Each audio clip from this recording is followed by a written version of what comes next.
राजा, राजा रुकता, कहाँ जाता रे?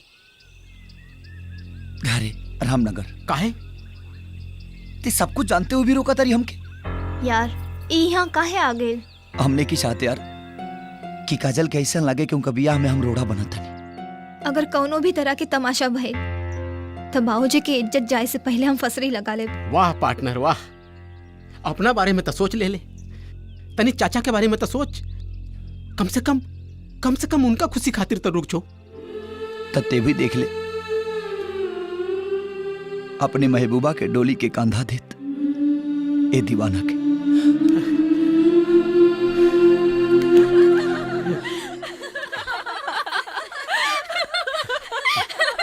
सच कहता नहीं, हमके ना हुआ इतना मजा आइला, का बताई। हाँ अरे मोरे राजा,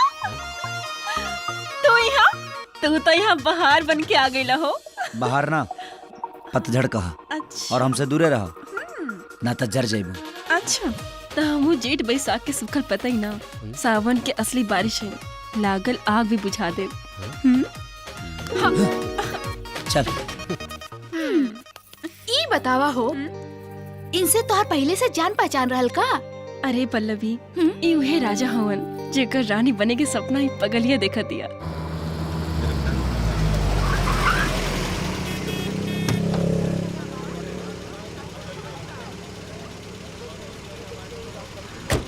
है ना हमारे सामानवा देबो। हाँ ली पकड़ी दे। हाँ अयो ले लिए। हाँ हाँ और क्या बारे? हाँ दे।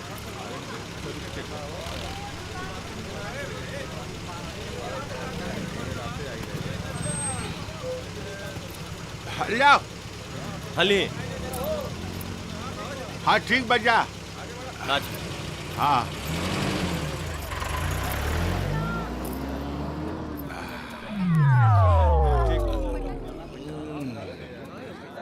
फूफा जी प्रणाम। फूफा जी हमरा के नईखी चिन्हत का रहुआ? हम तनी भटभटात महेंद्र बाबू भेज रहे का? जी जी हाँ हाँ देखा हम चिन्ह गए नीनू। बाबू तनी है सामान के देखत रही हा, ठीक बा नू? हाँ? हम बस 2 मिनट में लऊ शंका क के आगू नहीं, बस 2 मिनट बस। हाँ जाई जाई। बाबू ध्यान से, ए जब बहुत चोर चाहे घूमे रे सब, बस 2 मिनट। हाँ हाँ बस आगू नहीं।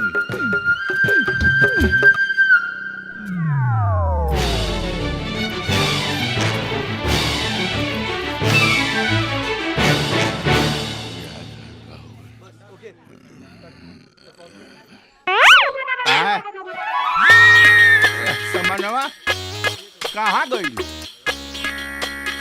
अरे बाप, अरे इधर उड़ा समनवा। ए भाई साहब, एजा जौन लइकवा एगो अभी खड़ा रहला, केने गई? कौन लइकवा? अरे जौना के हम फूफा जी हई। हम फूफा जी जौना के रहनी हा।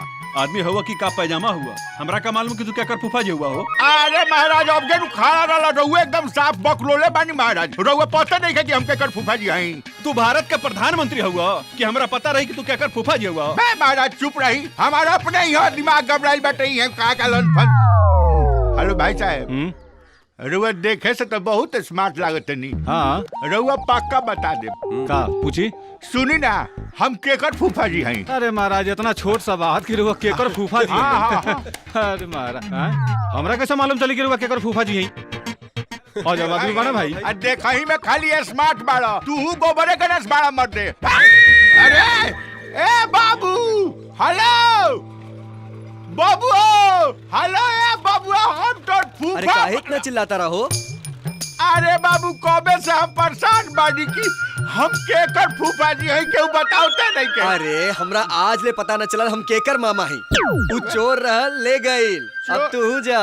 चोर रहला? तू पूर्व का बंदोबस्त करके लेके आवा, हम जाता नहीं मीता के संगे पंडित जी से मिल के आवता नहीं। ठीक बा। अरे हो देख पौना आ गईले।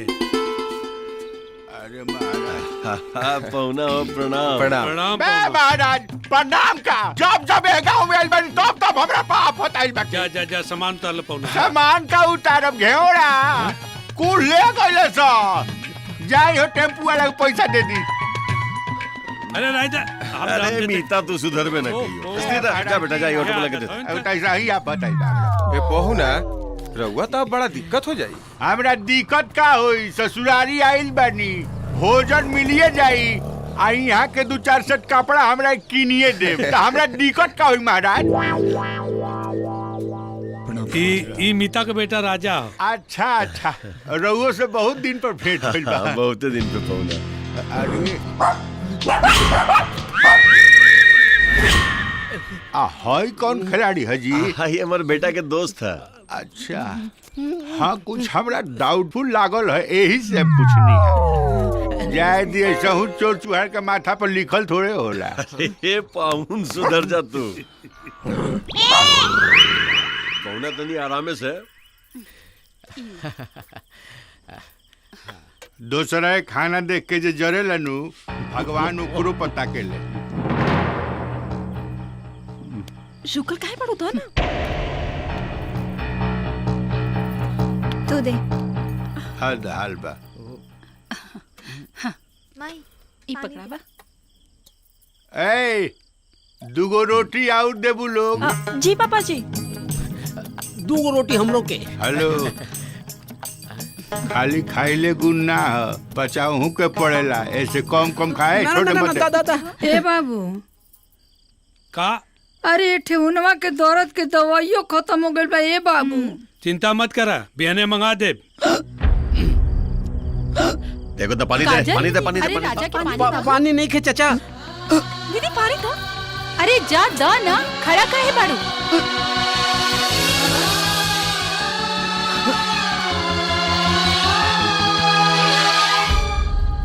प्रिय बाबू